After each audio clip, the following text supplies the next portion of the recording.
Let me just a second.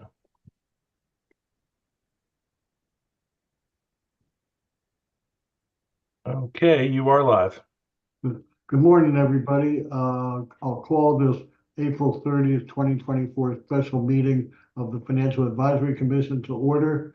We have with us me from the commission, me as chair, Jim Cardillo, vice chair, Perry Hepworth, and Patrick Bannon. We also have Jody Dickinson, Kim Moronsky, and Vicki Buckland from the city of Annapolis. The purpose of this meeting is primarily, almost exclusively, for the commission to discuss FY 2025 budget matters. Before we get into that discussion, just a little background, time frame we're working with. As I understand it, the fact report and recommendations need to get to the city council by May 13th. That's my recollection. I am going to be overseas from May 10th through the 25th or thereabouts. So I want to try and get this done by our next meeting, our regular meeting, which is May 9th. After today's discussion, Jim has volunteered, or with my request, to prepare a first draft of the commission report to the city council. He will get it to me. I think we agreed by May 5th, by Sunday. I will review it. I will revise and edit as I think appropriate, and then I will get it out. Depending on what time he gets it to me on May 5th, I'll get it out either May 5th or May 6th to the commission members with a very short turnaround time to review and to comment, suggest edits, revisions, etc. And hopefully we'll be in a position to send a quote final close quote draft out to the commission in sufficient time for the commission to have final comments and approve at our May 9th meeting. If the commission has significant revisions or edits that it wants at the May 9th meeting, we'll try and take care of them and then have to deal with getting commission approval quickly so they can still get the final report can still get out to the city council by May, whatever we said, May 13th. So any questions about that? Okay. Joe, I've asked Jim to kind of take the lead on the fact discussion about the FY 2025 budget before I turn it over to Jim. Jody, do you have anything you'd like to say or add? I'm sorry, Jim, did you have your hand up there? Can we approve the agenda for today? Oh, I'm sorry. My apologies. Thank you, Jim. So first, we'll approve I'll entertain a motion to approve the agenda that I sent out a few days ago. Motion made by Jim. Motion to approve. Second by Perry Hepworth. Any discussion? Well, if not, all in favor, raise your right hand. Aye. Aye. So approved unanimously. So now we're legitimately on the agenda. So I would say, Jody, any comments or updates or anything you'd like to present to the fact before I turn it over to Jim? No, I'll say no at this time. I've got the presentations that I did for you and for the council up in front of me. If you have any questions on specific slides, I'm trying to have all my materials here in case you have questions about some of the information I talked about. Okay, great. Thanks, Jody. And I thought it was a good presentation to the city council. And I didn't feel that he shortchanged us in any way when he gave us our private briefing. Very similar briefings. So I think that we have as much information as the council generally was presented with. Now, I realize that as Finance Committee has detailed discussions department by department, they may get more drill down deeper. But for overview, I think what we were presented with was very good. So thank you. Okay, subject to that, I'll turn it over to Jim. Let him, lead the discussion, and hopefully, by the time we have this discussion, we'll be in a position for to give Jim any guidance as a group we may want to give him in terms of his preparation of a draft report to the city council. It may be that we'll say, Jim, you've heard the presentation from Jody, you've heard our discussions, you have last year's report, and go ahead and take your best efforts at putting together something that you think reflects the views of the commission. So with that, let me turn it over to Jim with my profound thanks for agreeing to take this on. Thanks. Okay, thank you. We received a number of materials in advance of the April 11th Financial Advisory Commission meeting. I wanted to direct everyone to the PowerPoint presentation. I don't know if I can be a presenter on this. Like if I can share Yes, sir. Yes, sir. You can share your thank screen. you, Mark. Thank you. So what I wanted to do was to use the PowerPoint presentation that Jody prepared for the 25 budget, walk through that and identify a couple of areas where we may want to either get a little further clarification or a deeper understanding of the material being presented. Overall, we received a number of different documents. Fred and I participated in a joint Finance Committee FAC meeting of Thursday of last week, where we had a presentation on debt capacity. And I would also like to talk about the debt capacity update as well. So if I can identify the debt capacity work.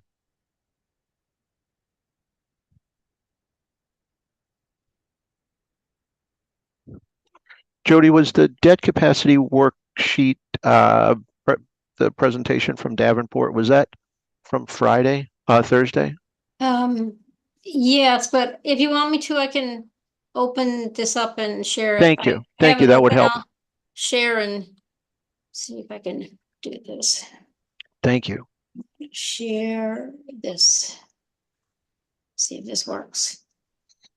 All right. Hopefully you're seeing the debt capacity update. Yes. Okay. Okay. I'm not going to go into the extensive detail that was presented, but I just want to highlight a couple of things. The first page of the presentation is the policy compliance, and what this shows is our proposed $65 million in total borrowing, and the borrowing is limited to the general fund expenditures in a given year. And what the bond consultants do is project out if the general fund expenditures were to increase 1% per year, would we have capacity within the budget to service the debt? And what this tells us is yes. Now, historically, the general fund expenditures have grown at a rate of 3 to 5% per year and not 1%. So it's a conservative projection. The next page is the just a graphical representation of the policy of the debt service policy compliance.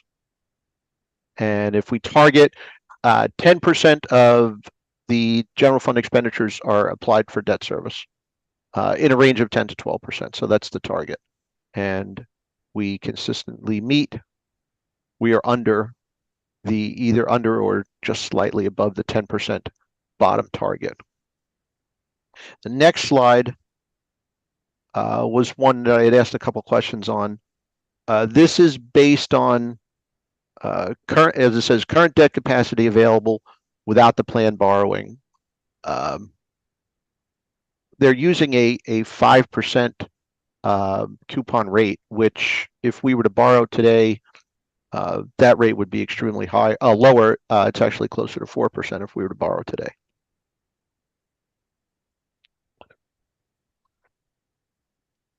And I think with the next slide had the proposed borrowing. Let's see. Yeah, there it is. So the construction in progress proposed in the budget is 14.7 million, then an additional 8.4 million in prior approved capital expenditures, but unissued bonds. So the total debt capacity here is within the borrowing limits. The city's bond rating right now is AA+ or AA1, depending on the rating agency, is one notch below AAA, according to all rating agencies. And these bonds are all general obligation bonds. These are not special purpose bonds.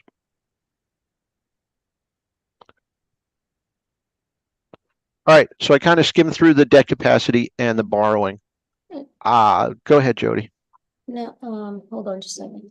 I gotta figure out how to unmute myself. I was unmuted. Okay.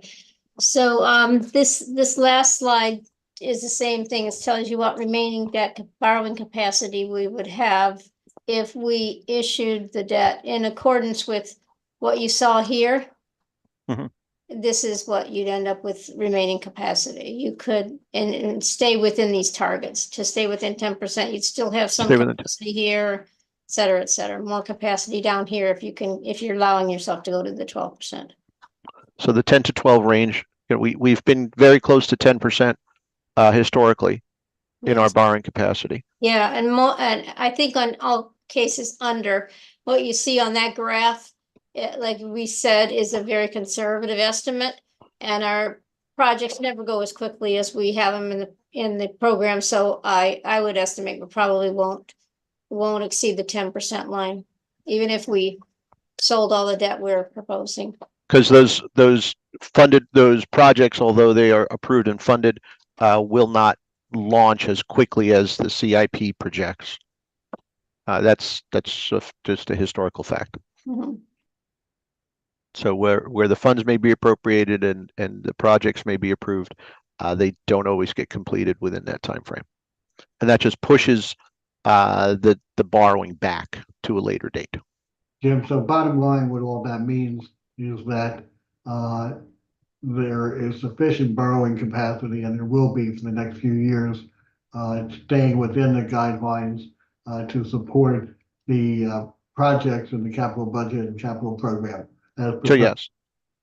So the capital budget has a number of projects identified. There is sufficient capacity to service the debt required to fund those projects based on conservative growth of the general fund expenditures of 1% over the upcoming years. So we still stay below the debt service, even the base 10%, the target 10%. Is it by statute or by charter we are allowed to go to 12? It's by policy, I think.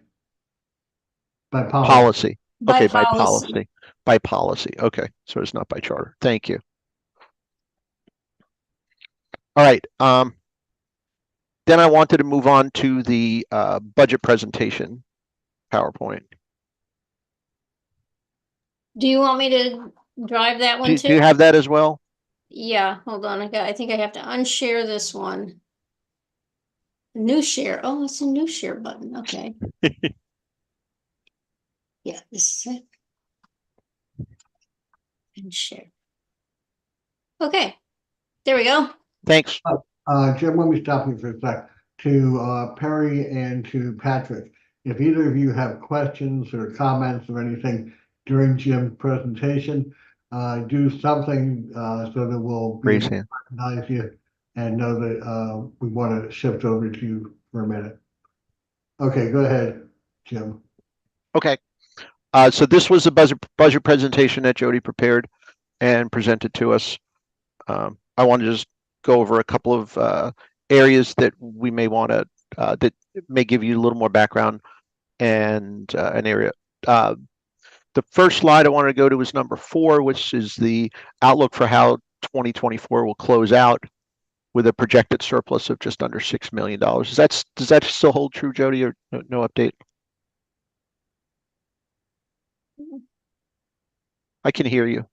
Oh, you can hear me? Okay. Yes. I thought I muted again, so I can't find my mute button when I'm sharing. It disappears.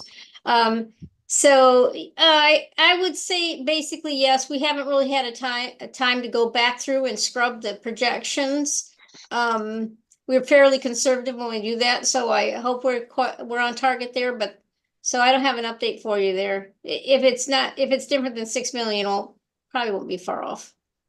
Okay. Thanks. As you can see, the savings is driven by either staff vacancies. It's not driven by higher than expected revenues. It's generally driven by expenses falling shorter than the budget. And you can see the $4 million in vacancies in police and fire as the primary drivers behind that. So next we talk about the 2025 budget. And as you know, property taxes are based on 2 metrics. 1, the assessed value of the property, and 2, the property tax rate per $100 of assessed value. We are able to maintain a constant rate, so the assessed value per $100 will not change. But because we are at the first year of a new 3-year assessment cycle for all the city properties, is that correct? It's all properties in the city are in the same 3-year cycle. Mm-hmm. Yes. So all properties within the city are within the new 3-year cycle, and new assessments start with the July 1 fiscal year. So the raise in the assessed value creates additional revenue in the budget without increasing the property tax rate. The next point that's here about the ARPA funding. So this is the remainder of the federal assistance that started in mid-2020 and continued into 2021 and was available on, I think is it September of 2025, where we have to identify all the funds? We have to commit everything by December of this year. December of and then 2024. we have 2 more years, I believe, to spend it. But we do have to have some kind of formal commitment made by December. So we in the short run, we were using the ARPA funding to offset gaps in the general fund revenue. For 2025, we still have additional funds that will be utilized, but they will not be used to offset general fund expenditures.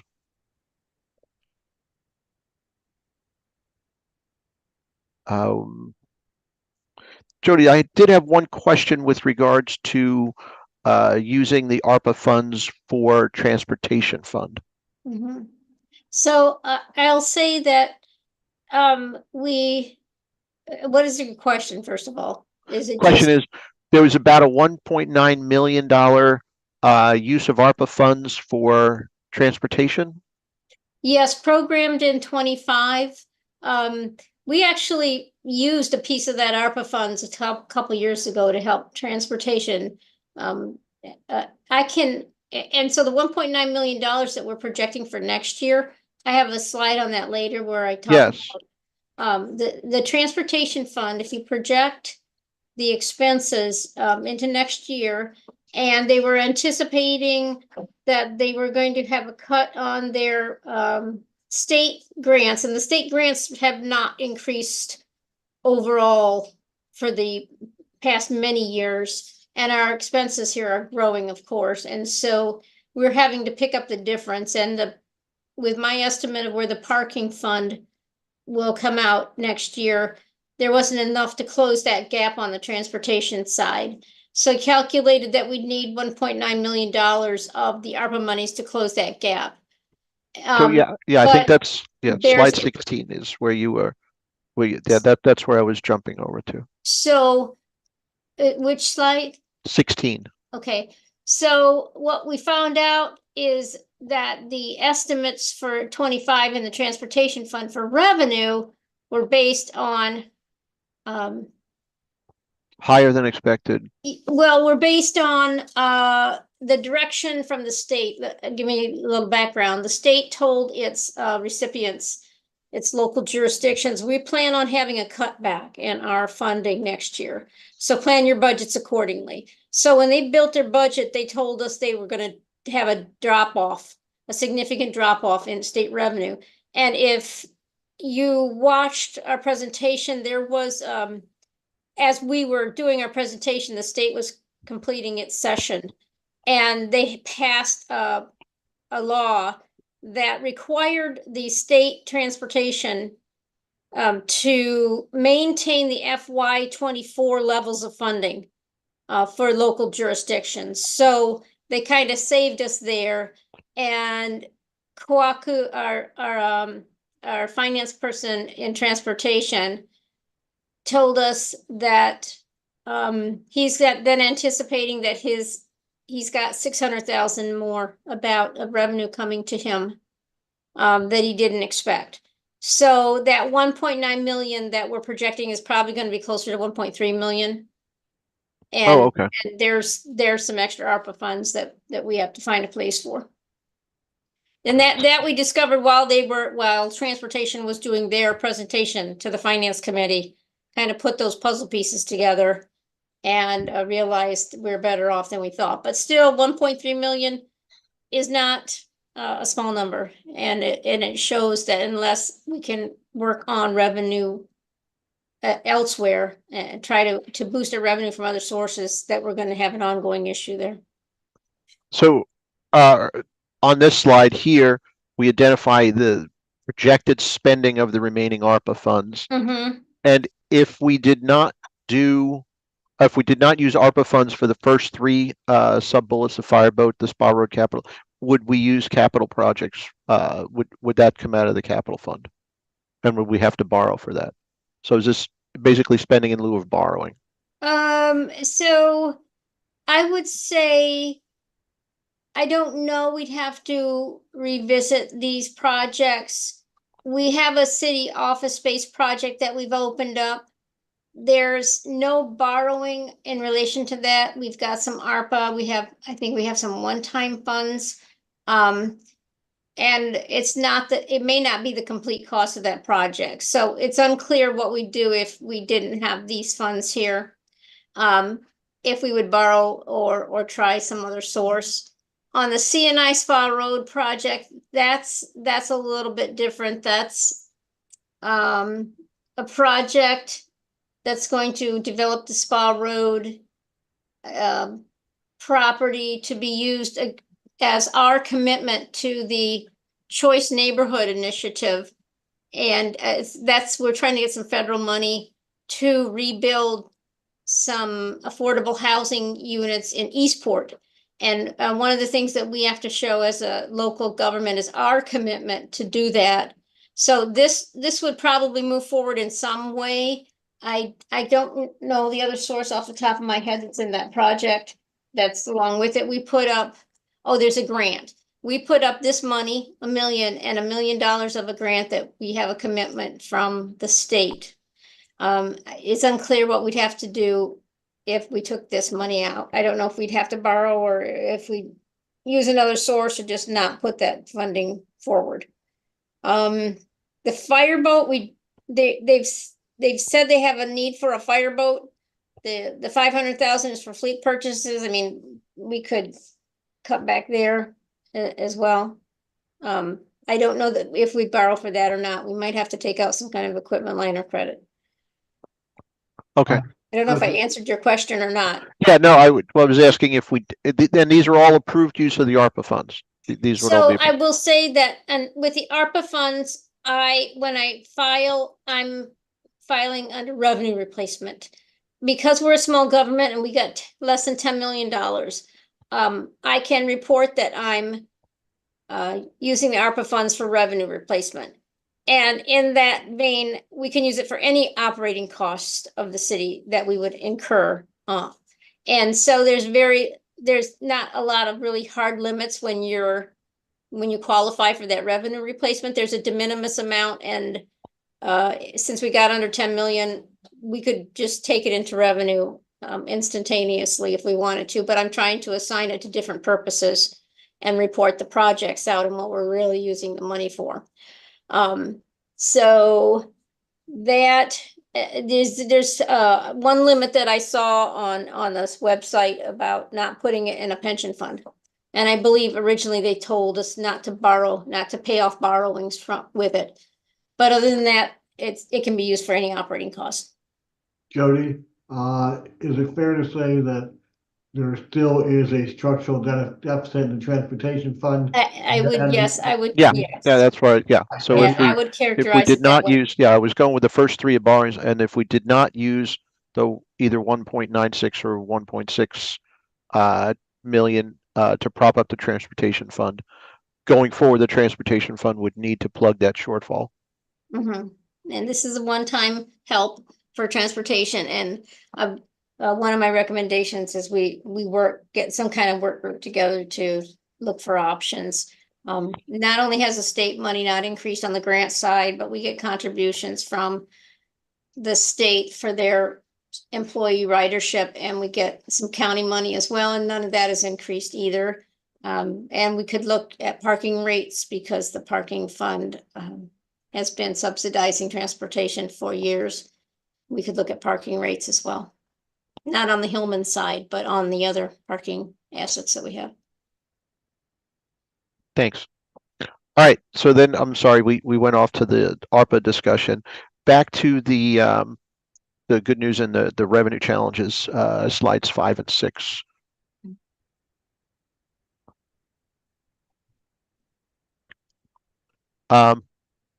Again, the other sources of revenue, in addition to the property taxes, the state income taxes is projected to be, as you see, 12.1 million, which is a slight increase over the FY24 expected number.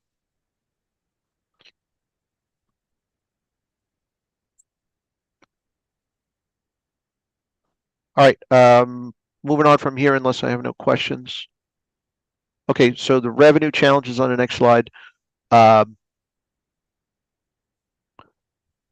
The one thing that I did not see on here, Jody, was the parking fund shortfall. When you say parking fund, do you mean transportation? Well, it was the receipts from the Hillman garage not hitting the expected target for FY24 and how that was going to impact 25. So I don't, I'm not sure how that was communicated, but we've received one distribution in December from the first 6 months so far, and it was about $2 million, and that's right at or just a little above what we were anticipating. So if we get another 2 million for the second 6 months, we should be right on target with parking fund. So okay, there's no good. shortage there. In fact, in 24, some of the trust accounts that were funded when they originally sold the Medco debt were liquidated, and we got some of that funding back. So there's a big influx earlier in this fiscal year, and that won't occur next year. But right now, the parking fund is very healthy, and the current year revenue is right on projections. Current year, okay, thank you. All right, on the next slide was the general fund's revenues by sources comparing to previous years. What you see here is the source of funds on the revenue side are relatively constant in terms of their percentage of the total from previous years. The ARPA funding for 2025 is in that intergovernmental line. So that's the increase in there. Yeah, with the asterisks here, this is where we put the programmed ARPA monies here. Okay. So as you can see, the biggest real dollar increase again is the real property, but as a percentage of the total general fund revenue, it's constant.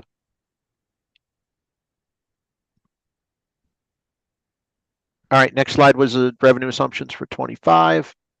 And I saw that the income tax estimate was supposed to increase. And the question I had about this when I wrote it down was a couple of years ago, we had an issue where we saw a big spike in income tax revenues, but then we budgeted for that and then it didn't materialize in subsequent years. Yeah, if it's what I'm thinking about, it was 19 or 20 when that happened. We were trying to project forward, and then we just have to, it's a difficult thing to project, because although we can see a general growth over time, I've done trend lines where it's kind of up and down and up and down and up and down and trending upward. When we set our budget, we typically rely on what the county has told us they're going to use for this, for income tax increases for this year. Because it is a hard thing to estimate. Okay. I think we had seen an increase and then budgeted for a future increase, and then that didn't materialize. Yeah, that was the biggest problem we had was 19 or 20. I can't remember. Okay. Yeah, it was one of the. And as you see here in the first bullet, the overall increase in real property taxes is 8% for the first year. So that's what's driving the increase in the property tax revenue in the budget. The other areas here, tourism and group activities development, permitting, and interest do not have a large impact on the budget, not as large as the other two, the real property and the income tax. Next, going over to the general fund expenditure side. The one area that I've looked into in previous budget presentations is the salaries and benefits line as a percentage of the total general fund expenditures does continue to increase. And that's an area where we don't have much availability. We don't have much. I don't know what more we can do on that is, I guess, my question. I don't know if that's a question for me. No, yeah, I don't know. So we're looking there actual columns for 23 and what we're projecting we're going to spend in 24. We almost always have some turnover, and that $77 million number will likely be lower. I haven't measured these as a percent of the total, but I would say that based on what we're trying to do from a pay scale, that would go up maybe 3 to 4% from year to year. I think it's gone from a historical 65 to 66 to like 67.5. 67.5. I think 67.5. That can also be a function of other numbers not climbing as high as the average. Although I don't see any that are jumping out. That there's some that go down a little bit, so I have to look at the other percentages. But if you want to tell me what you'd like to see there, we've developed that number based on a list of personnel and the current salaries of those personnel as a snapshot in time, and it includes funding for vacancies. And then in departments that historically have vacancy savings, we take a vacancy savings reduction in their budgets. And it also anticipates what we've proposed for the pay scale for 25 for non-represented employees. And when we developed the budget, what we had anticipated we'd be doing for the unions. But none of those are completed yet, so I can't speak to those specifically. I think what would help too is to see what the growth in FTEs is, or the change in FTEs over the last couple of years. Yeah, there is some.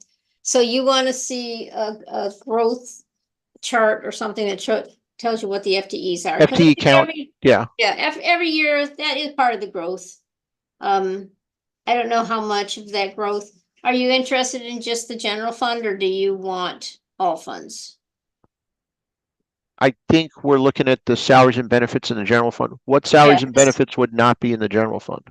Oh, all of the enterprise funds, water, sewer, watershed, refuse, transportation, parking fund.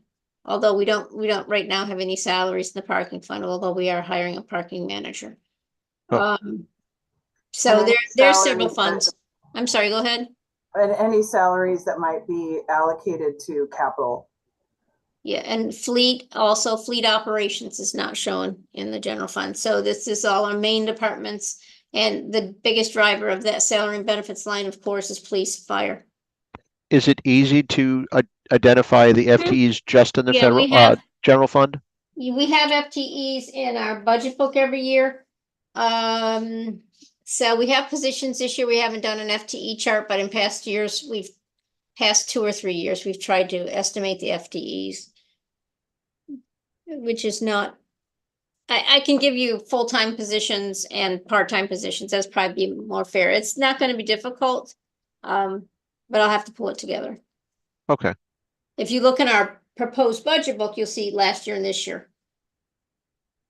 But you won't see the past years. So that's one area where I've seen an increase on the FTE side and an increase on salaries and benefits as a percentage of the general fund. So on the next slide, the pie chart was a graphic representation of this.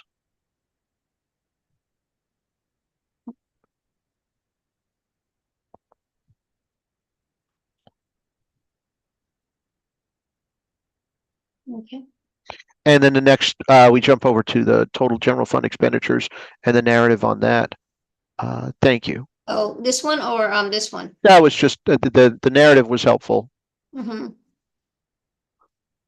We're in a self-insured health plan, and we're budgeting a 5% increase on the premium side. For healthcare, we have self-insurance on our workers' comp and other general liability claims as well. I think I had a slide on that as well, but yeah, 5% healthcare premiums.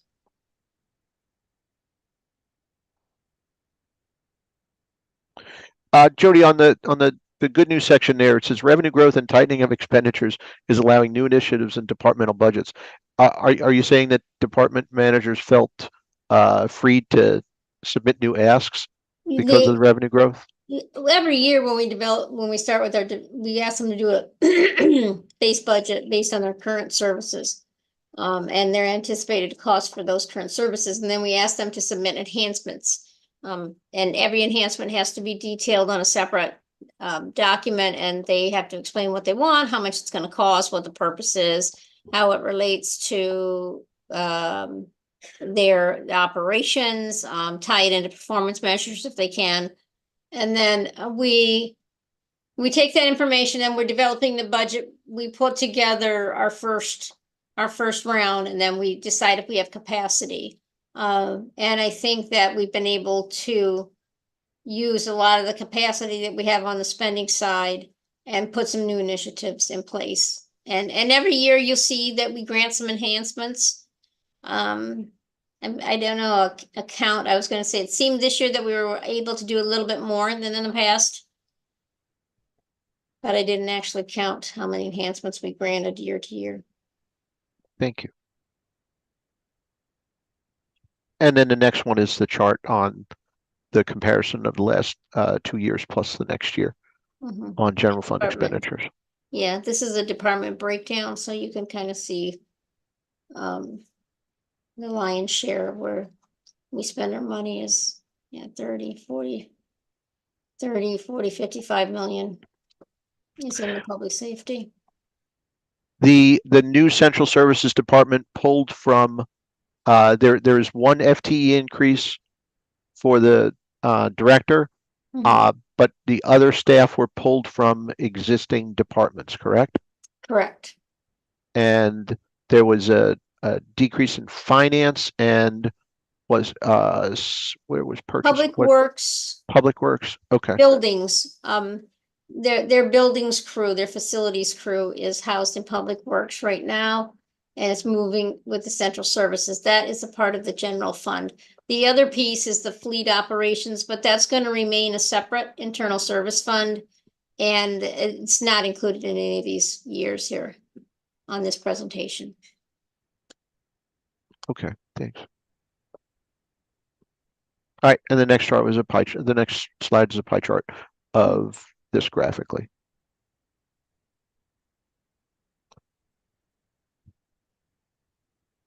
Oh, can I go back one slide again? I'm sorry. In the departments where we did pull FTEs to add to central services, there are still increases, and that's just due to cost of living increases and healthcare cost increases. Yeah, with finance, it would be increases on my current staffing, the projected salary increases. And finance is asking for another budget analyst. We're trying to get that team up to comparable levels to our peers, with only 2 dedicated bodies right now, Katie and Capri. We're trying to get another budget analyst in there, and that helps all around, not only make this process go more easily and reducing their overtime, but it'll relieve some of the role that I play at budget time as well. So the more capacity we can build there, the better off we are. They do work an enormous amount of overtime this time of year, as do I. Thank you. All right, and then the fund balances chart.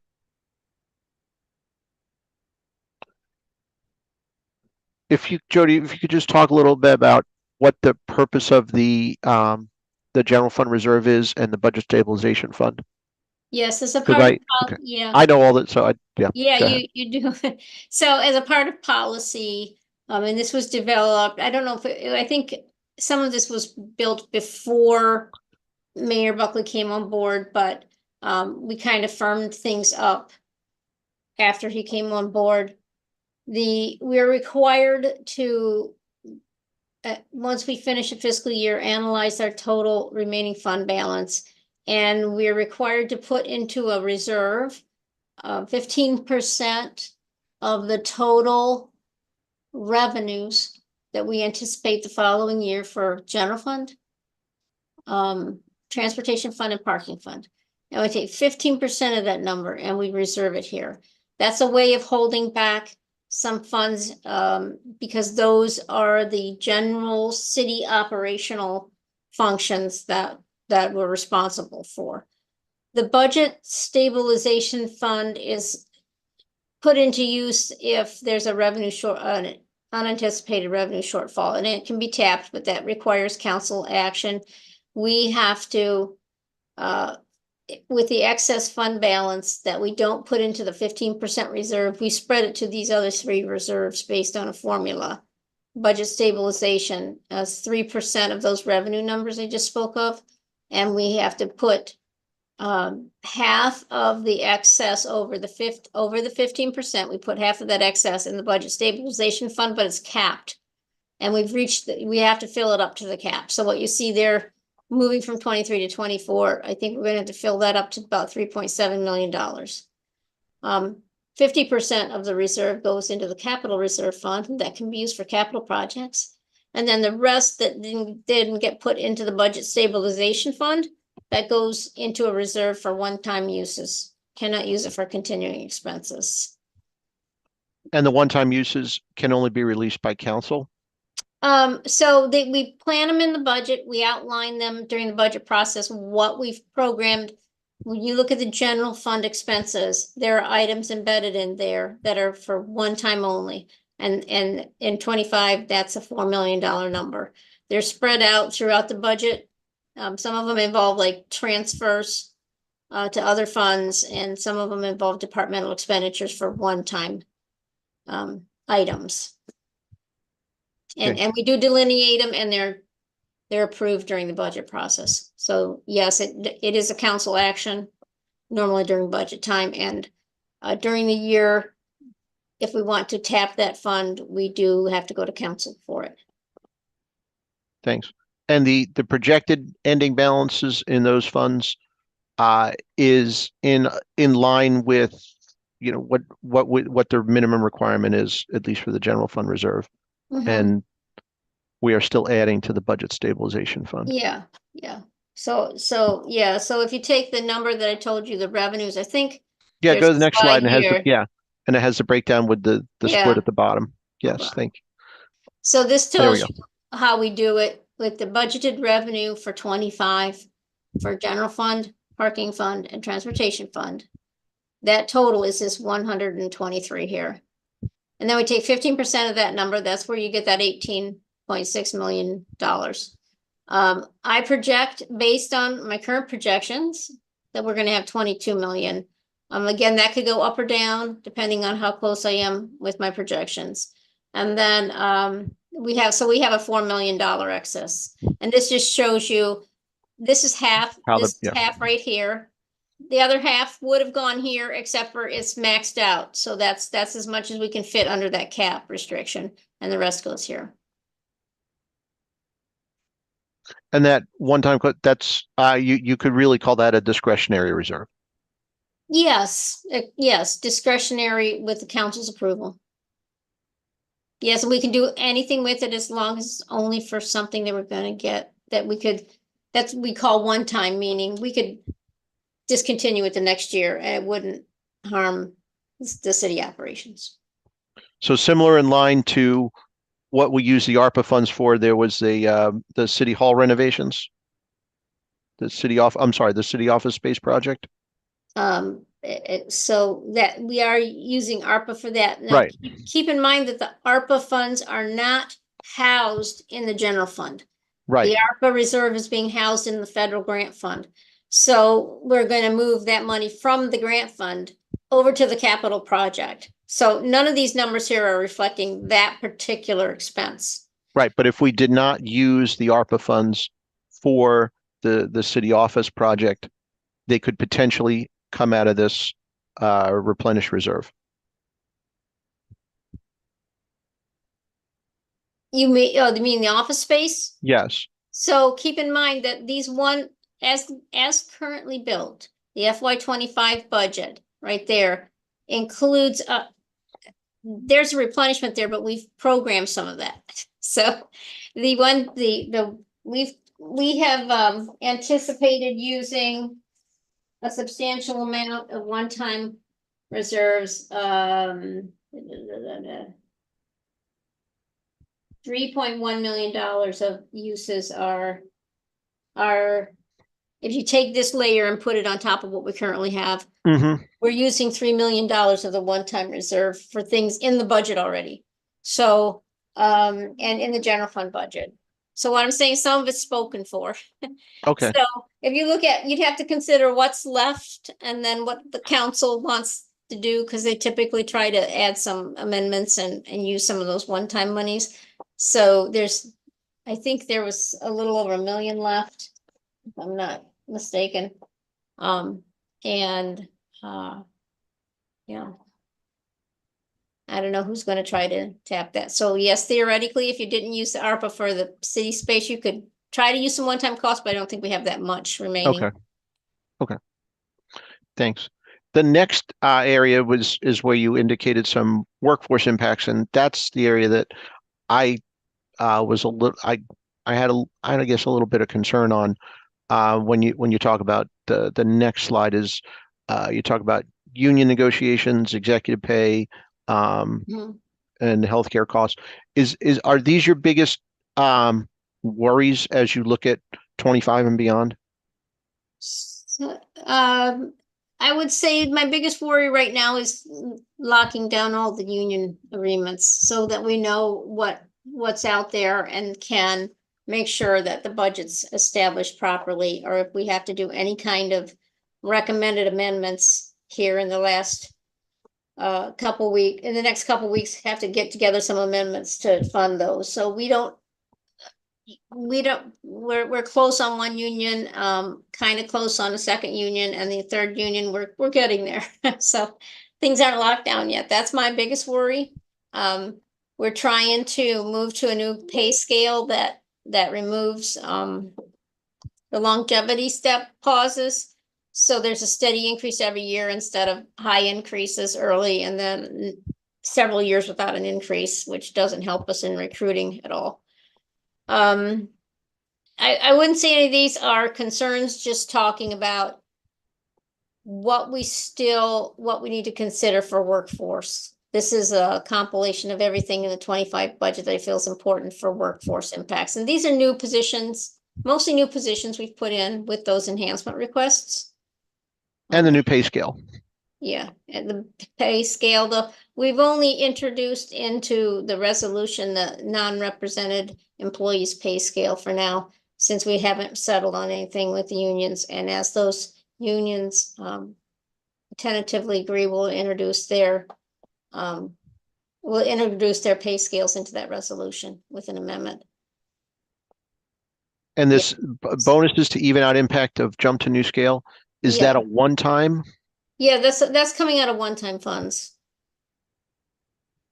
I Okay. explained this, I don't know if I covered it in my presentation to you or not, but when we're jumping onto a new scale, depending on what they're currently making, some people get a substantial increase and some don't get it. And, just a few dollars, and we wanted to even that out somehow so that the others just aren't left with nothing. So we're trying to make sure everybody has at least 2.5%, even if it's just a one-time bonus. Thanks. And then the next slide had a list of new FTEs for 25. Yeah. I think you said FTE, I think all of these are full-time. Okay, I'm assuming all the positions are full-time. I think so. I'm not absolutely certain about the recreation leaders, but they asked for funding for some recreation leaders, and I don't know okay. if they're full-time schedules or not. But other than that, everybody's full-time. A lot of the positions are in the enterprise fund. They're trying to build some capacity there. And those are paid for through utility rates. Yeah. The next area was police and fire, and I did not spend a lot of time understanding police and fire, knowing that there are other oversight bodies with regards to police and fire. So I don't know if anyone has any questions there. Go ahead. I just don't have much to opine on when it comes to the police and fire components of the city budget.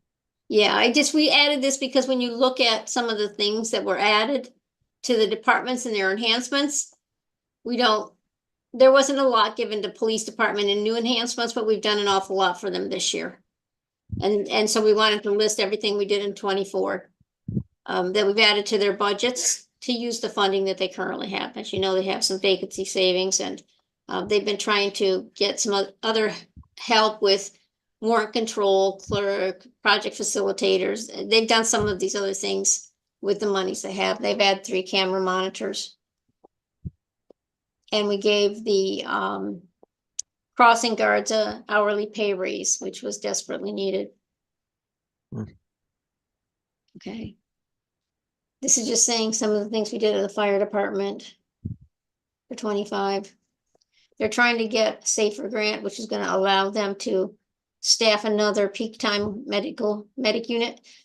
But we won't move forward with that unless the grant comes through. And the OEM was additional overtime in the OEM. What drives the overtime in emergency management? Well, naturally, is it due to a shortfall in staffing? No, they have 5 or 6 staff people.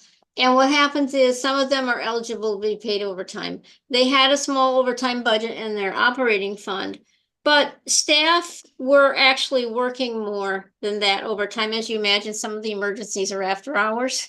So there are times when we have emergency flooding events or something else where they have to come out after hours and work. So they do incur overtime, and they've been giving them comp time. For those that are eligible, they give them comp time. But they wanted to be able to have more options for paying out overtime, so we've increased their overtime funds for that. So they're incurring the overtime. They're just trying to give out comp time instead of paying cash for overtime, but they want to have the option for some of these employees. And then these are some of the other things that we've put in their budget. Thanks. There was a slide on non-personnel enhancements, and I didn't have much in the way of analysis there. In terms of their overall budget impact, these don't have a large dollar component. Mm-mm. And the DPW camera truck and water valve truck, I think those are being picked up by the utility funds, the enterprise funds. So they're not even impacting the general fund. Okay, and then I did have a couple questions on the internal service funds with regards to self-insured.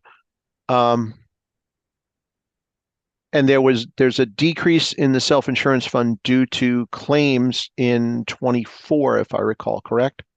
At 23, so when we 23. finished the 23 year, we were in 23, we had some significant general liability claims filed, and the Office of Law is vigorously defending us there. But we went through and looked very carefully at the reserves related to those cases and decided we needed to increase our anticipated cost for those, whether it's the amount that we think we might have to pay out, or more likely the cost of defending those claims is getting expensive. So we ended up increasing our reserves for FY23, which puts a big liability on that balance sheet. And then we have to, if you look in the act for 23, there's a deficit in that fund, and we have to now increase our annual contributions in order to offset that deficit. So in the new year, we are increasing general fund contribution in accordance with what the actuary recommended. The actuary gets those newly revised claim levels and then projects what he thinks we need to set aside each year in reserves. And so we're fully funding his recommended reserve there. It won't take care of the whole thing, but we analyze every year then, and as we go, make his recommendations.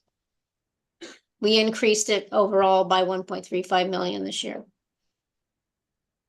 Thanks.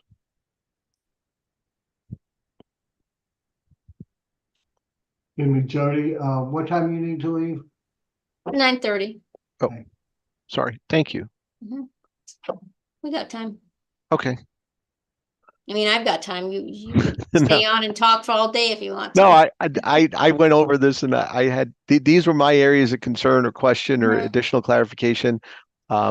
If others have their areas or want further clarity, I hope they'll participate as well.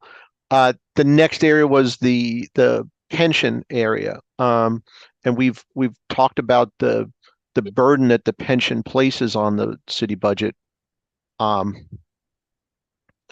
And it looks like the burden slightly increases. Like this slide here tells us that we will have to contribute a larger percentage towards the pension for police and fire. And I don't know what this actuarial study recommended percentage fully funded.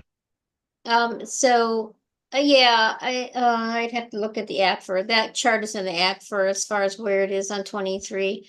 We worked towards the 34.82% of salaries is supposed to accommodate two pieces. One, keeping up with the current employees' liability that we're building, and paying off a part of the unfunded past service costs, those who are already retired, receiving benefits, and have accrued a liability that we don't have the funding for. So a smaller piece of that 34.82 is for an unfunded liability. They spread that over 20 to 30 years in the actuarial study. And what the actuary has recommended based on those two pieces is that we contribute that 34.82% of police and fire salaries. Now, those percentage increases, were they also present for 23 to 24? So we had, I think that year we might have had a slight decrease, very slight decrease. Okay. The year before, as you know, that's when we had the big downturn in the market, so that yes. went up. And then the years before that, since since I was here in 19, we did a couple of things. There was a lot of actuarial assumptions that had to be changed.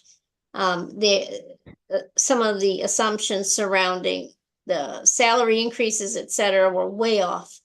And so we did a 2 or 3 year catch up where we were kind of climbing that contribution rate. And when I started, I think it was closer to 18%. But it's been climbing over the years, and now we're doing the 34.82, which is much more comparable to other pension plans for police, for the public safety folks. And we are funding that based on actual salaries, not budgeted.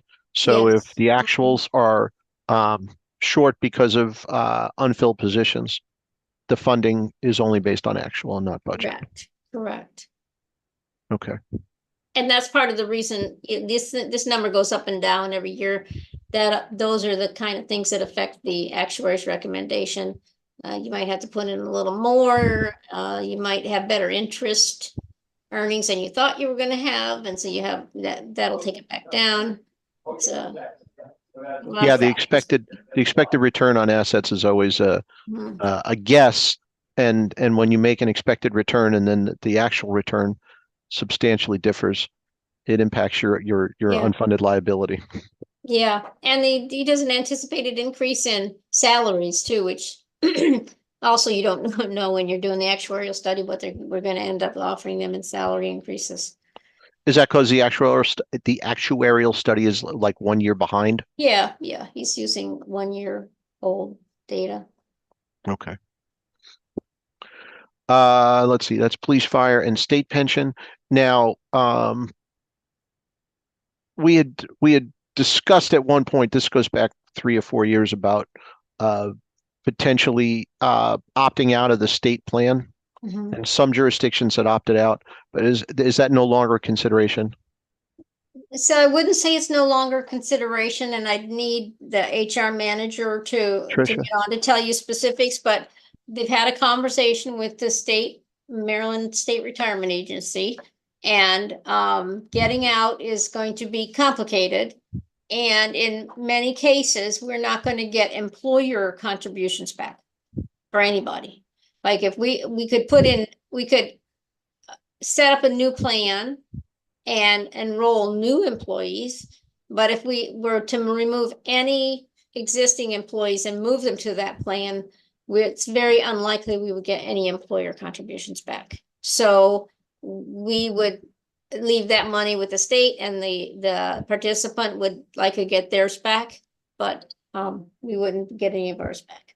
So would we still have to fund the state plan even if we for anybody who stays in, we have to pay in for them as well. So it's complicated, and it wouldn't be easy. And I don't know if we wanted people to move out of that plan into another one, we'd probably have to encourage it somehow by kicking in some funding to get them to move. So I guess it's complicated, and right now it's kind of on the back burner. Back burner. Okay. Thanks. It's possible. It's just complicated. Okay. And then the next one was parking and transportation. Yeah, yeah, go ahead. Sorry. No, go ahead. This is just the revenue. Look at the revenue. As you can see, I told you about this, that we got some trust account distributions in this number. So it's higher than what you'll be seeing in this, and this is what we're anticipating going forward. And this is telling us where the parking fund continues to subsidize transportation because of the shortfalls on transportation. This is showing you the revenues, and in this revenue number revenue right side, here, right? This includes money coming from the parking fund and from the So that's the interfund. The interfund transfer is reflected in the transportation fund line. Okay. This gives you, I don't know if you're ready to jump ahead or not. Go ahead. No, that's helpful. This is just a little bit more detail about the parking fund. Okay, 100 more than anticipated. Okay, good.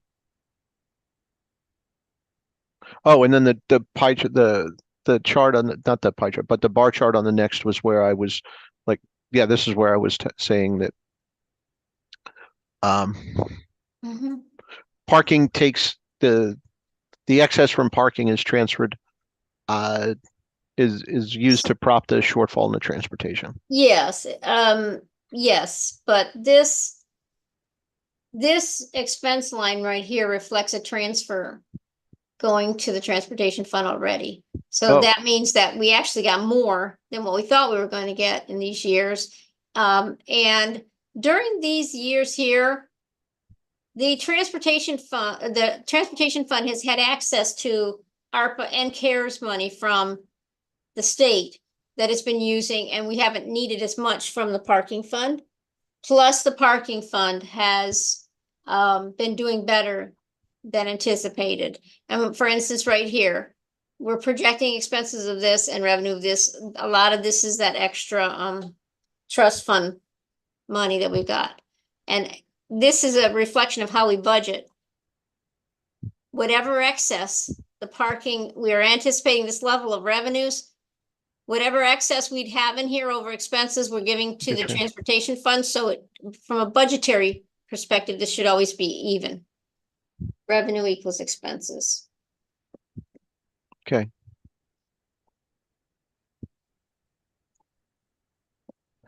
The next section was on enterprise funds. I did not spend a lot of time on the enterprise fees.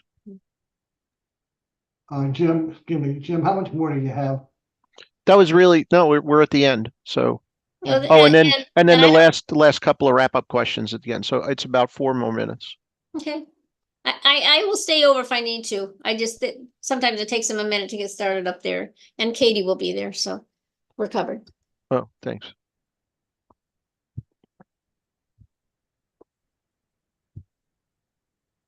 So on the water and sewer rates, I did not look into the details on the increases in water and sewer. We had a presentation, if you wanted to watch one of the finance committee meetings, we had was it a work session? No, it was last Wednesday's finance committee meeting. They had a presentation where they went over these, and Dave Hyder from Stantec, which is our rate setting company, went over the calculation of the rates. So I don't know if you have access to those. You could look at them if you wanted some more information. Okay. And then the last thing, Fred, Jody, if you go to 31, this is where I looked at it and said, okay, this is just beyond the current budget cycle. These are the things that we need to be aware of. Mhm. So we Right. will see a budget in we will see a deficit in self-insurance. Mhm. The completion of the ARPA funding, and using ARPA funding for recurring expenses, does create a small deficit, a small structural deficit. Transportation. I think we're out of that danger for the general fund. General fund. Yeah, what we're saying here is that we won't be needing ARPA to support the general fund. It's an issue in the transportation fund with after 25, that's money disappears, and we have to figure out what to do on the transportation side for revenue. Otherwise, the general fund will be subsidizing the transportation fund. And another thing that we've increased the amount of capital projects, and with that comes an enormous increase in grants that we're pursuing, and some big ones. So that's always in the back of my mind, being able to ensure that we're getting the grant reimbursements timely. We're not responsible for the drawdowns in this department and my department, but DPW and the other departments involved are gonna have to stay on top of that, and I'll probably have to be watching it as well to make sure we're drawing these down quickly. Is this utilizing existing staff to chase down new grant funds? Both existing staff, we are now working with a firm. That is, they do lobbying, but they also look for grant opportunities for us. And they have connections at the federal level, so we're using them. And the existing staff are also seeking these grants, and some of them and the state has been generous in giving us some new grant commitments. It's just a matter of who's gonna ask for the funding, and track the grants process.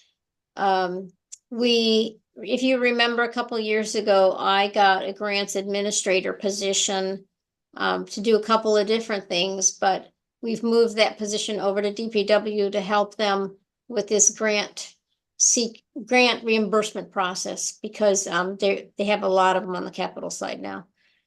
I don't think they've filled the position yet. I don't know what their plans are there. I think they're looking to do that fairly soon.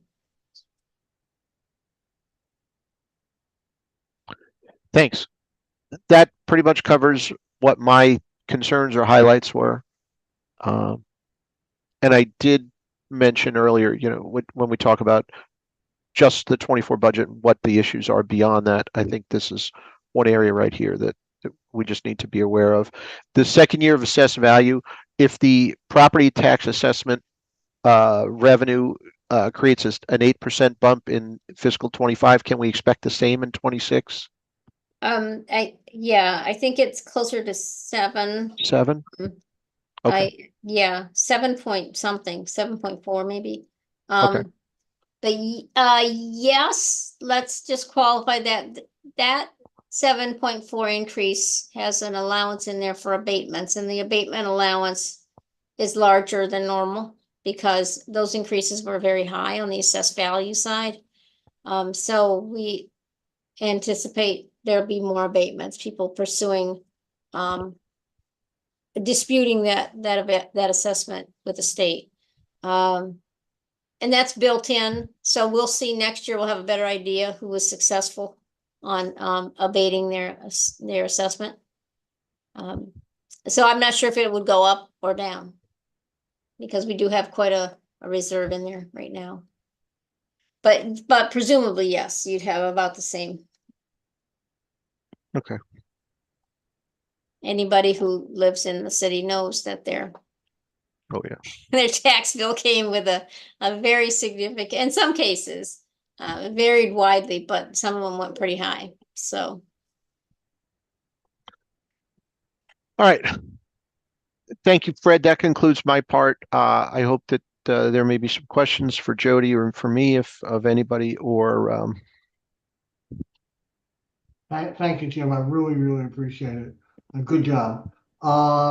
Before I have one question, let me ask Patrick and Perry if either of them have any questions or comments they'd like to share.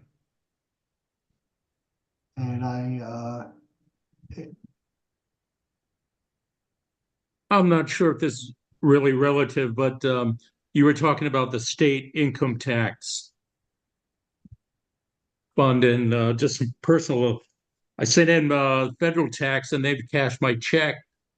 State has failed to cash my check, and it's been over 2 weeks or something. So you want to add to the revenue, put the check in the mail, in the bank. So that doesn't come to me. You've sent it to the state, and it goes actually through the county. Yeah, it goes to it comes to here, but they apportion it off the county's piece. I imagine at this time of year that anything that's coming in manually with a check attached to it, it's probably well, somebody should speed that process up. I know. I tell you, I think the state is having the same personnel issues as we are with vacancies. And everything that's happening over there is slowed down substantially. Wow. And I don't know if we've finished it. I think we had to pay the state, so I don't have a comparable story to tell you, so. Okay. Perry, you have anything? No, sir. Thank you. Okay, I have one question for you, Jody. What, if any, improvements or changes did you make in the budget process this year to ensure it's just an overall a better budget. Um, that's your question, the overall process?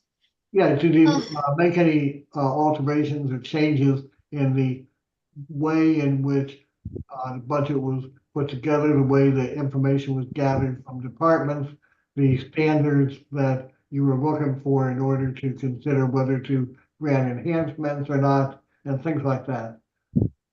So in general, I'd say structurally, there were no changes to the steps. I just think that Katie and I and Capri all are getting much more experience with the process.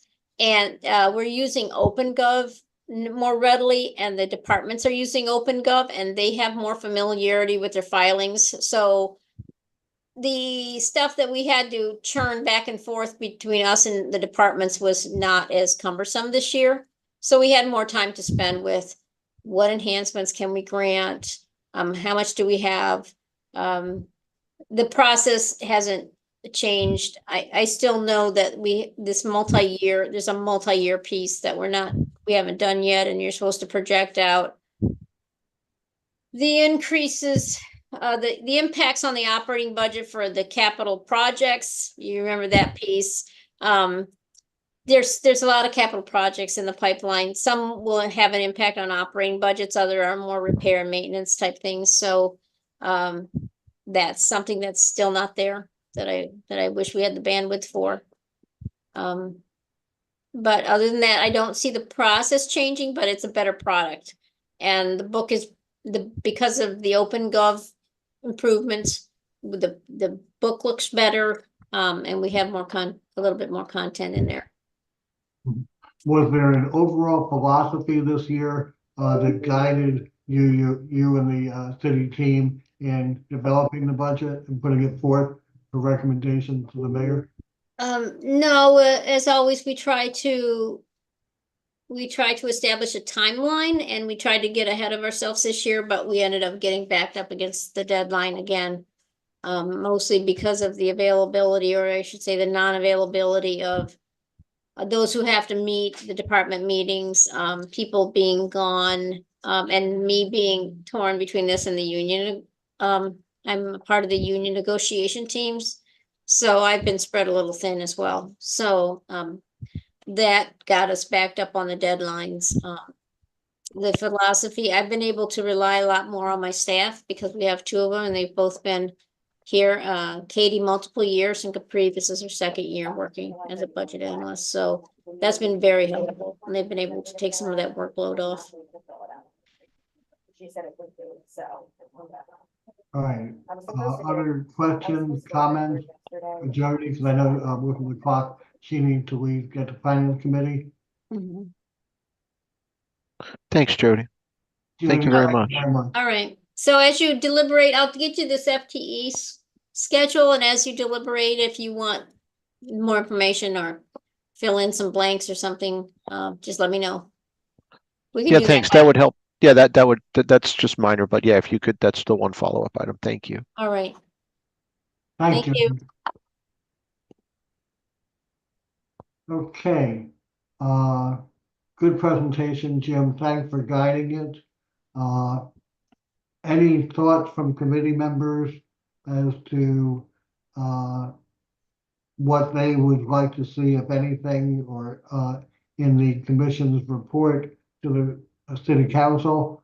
I'm not saying you have to speak up now, but if I don't hear anything, Jim, I think will take what we've all heard from Jody last time today, and what we know from our meetings over the past year and in past budget cycles. He and I have been involved for many, many years in this stuff, and I certainly think that as Jody said, I think the product is better than it has been and seems to continue to improve, each year. And so I have a lot more confidence personally in the work product that's being put out. Is it perfect? Nothing's ever perfect. There's always room for improvements and enhancements, but I think, staff, deserves a lot of credit. Perry, I see your hand up.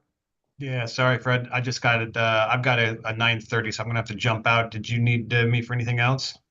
No. I think whatever, if we decide anything, we'll do it by consensus. Because the report's gonna come back to you all for further, Okay. Right, yeah, you'll see the report. In the Jim, nice past, job today. Thank you very much. Thank you. Really appreciate that. Thank you. And have a great week. I gotta jump. See ya. Thank you. In the past, there are a number of resolutions that are a component of the budget process. There's a resolution on fees and there's a resolution on fines. In the past, we have been neutral with regards to fees and fines. If we want to change from that position, I'll entertain discussions on that. But when it comes to fees and fines, the FAC felt that the Finance Committee is better tasked with opining on that. Jim, my only comment there is, and I fully agree, as I said on the phone the other day, I think that our position on fees, fines, and capital budget should be the same as it was last year, but. Thank you, yeah. But I think that something that has improved over years has been the recognition that departments have to review annually the fees and the fines and make sure that the regulatory process is financially filled by the monies that are brought in to support it. And that the regulatory process doesn't become a drag on the general taxpayer.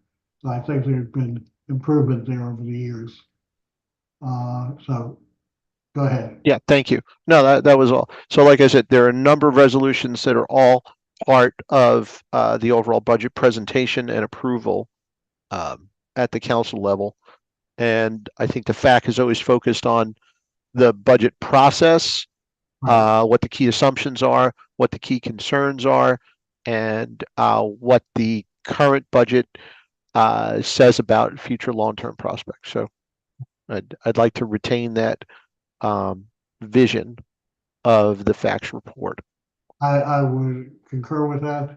I think I provided you with last year's report that should make a good starting point.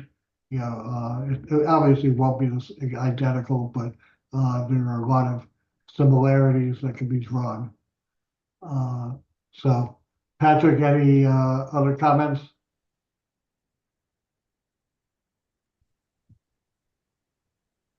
I had a question whether how they're accounting for some of the federal grants. Say, for instance, CDBG, the Community Development Block Grants. Or is that somehow tied into some of the funding, the budget, or maybe we need to make sure that they're getting their fair share, or is that something that funnels to the state more than to the city? I'm going to let Kim. I think Kim wants to answer. I don't know, Kim. Can you hear me okay? Yeah, there you go. Yeah. Hi, Okay. Kim. Okay, great. Hi. Yeah, as far as the federal grants and all grants in general, they're all budgeted. So they're all budgeted, whether they're state funded or federal funded, or they pass through the state, they're all budgeted.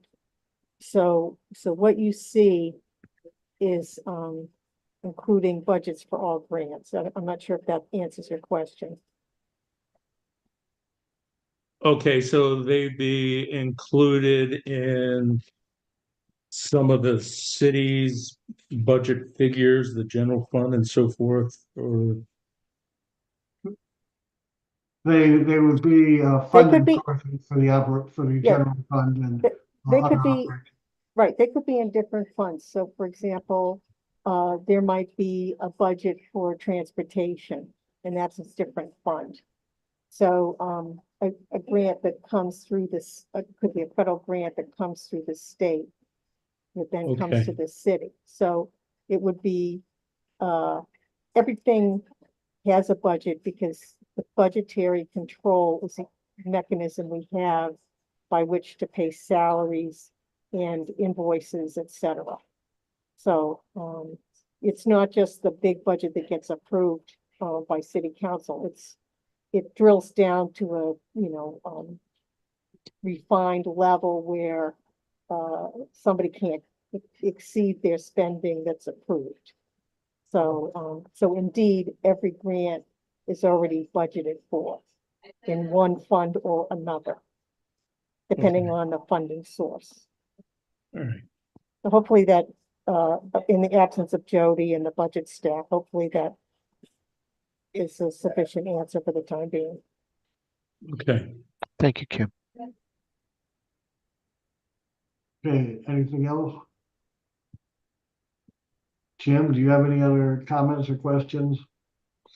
No, well, although I was wondering if I could contact Frank and Ed and see if they have the opportunity to review this meeting offline. Sure, feel free. So I will contact them Okay, to good. see if they're able to review this meeting. All right. But yeah, I will circulate the document to you the afternoon of the 5th. Okay, great. And I don't know if I have any commitments for the afternoon and the evening of the 5th, but if I'll see what I can do about looking at what you give me any revisions, edits, and getting it back out to the commission members certainly by Monday, hopefully Sunday evening. Yes. All right. We don't have a quorum, so I think the meeting has terminated for lack of a quorum. Understood. Correct, Mr. City Attorney? You can adjourn the meeting if you want, sir. You can do All it. right. To keep the record Thank you, Mike. clean, entertain a motion to adjourn. So moved. Patrick, you second? Yes. All right, all in favor, signify by saying aye. Aye. Aye. Aye, aye. Thank you again. We're adjourned. And Mr. City Attorney, thanks for joining us. Kim, thanks for your help as always. And Mark, nice seeing you. Thank you. All right, be well. Next meeting will be the 9th of May. Our regular 9th of May.